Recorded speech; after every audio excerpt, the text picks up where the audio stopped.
It's very important that we have thorough, thoughtful, and deliberative discussions about ethics issues. It's also important that when we see glaring problems, that we act quickly to address them. I didn't introduce a General Assembly lobbying ban 12 hours ago. I didn't get the treatment of getting it assigned to a committee immediately, scheduled for a hearing immediately, any amendments to it processed immediately. In fact, the bill that I introduced has been languishing for 17 days in the Rules Committee, despite bipartisan support for it, and despite widespread public support, and frankly, widespread disbelief that the practice is even currently allowed. When we look at what this federal corruption probe has brought to light, it's a combination of things that we need to do immediately and a larger cultural discussion we have to reform the entire way that we do business here in Springfield. What this bill proposes today, though, is simply to add paperwork to it. I think it's clear to the people of Illinois the cure for corruption is not more paperwork. The cure for corruption is not another searchable database online.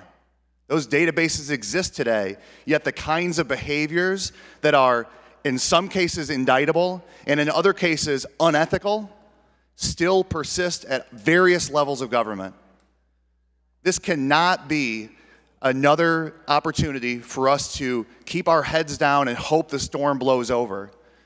We're in the midst of what's probably the most widespread federal corruption probe ever to be undertaken in our state, with serious issues, serious ethical lapses that will land some people in jail, other people having resigned their positions. This is a very significant issue, and we owe it to the people of Illinois to show them that we're taking it seriously. When we walk out of here today, if this is the only bill we pass, when we walk out of here still today and constituents ask us, is it still allowed for a member of the General Assembly to be a paid lobbyist? Yes.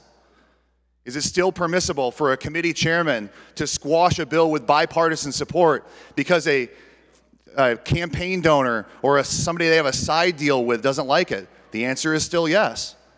Is it okay for a chairman of a powerful committee to lobby the very agency whose budget they control and not have any public record of it? The answer is still yes. Is it allowed for a member of the General Assembly who resigns from his seat amid a federal corruption indictment to still exercise a weighted vote choice to choose his own successor? The answer is still yes. When we answer yes to all of these glaring problems, do you think the people of Illinois will believe that we're taking ethic reform seriously? Or do you think instead they'll say, typical Springfield behavior again, they've done window dressing, they've thrown paperwork at the problem, and they put together a blue ribbon commission whose report will be ignored, whose recommendations will end up on a shelf somewhere gathering dust until the next shoe drops in this investigation, which it surely will. Let's take a real stand to make progress on the issues that we know exist and show the people of Illinois that we're going to deal with these issues in a frank, straightforward, and above-board way.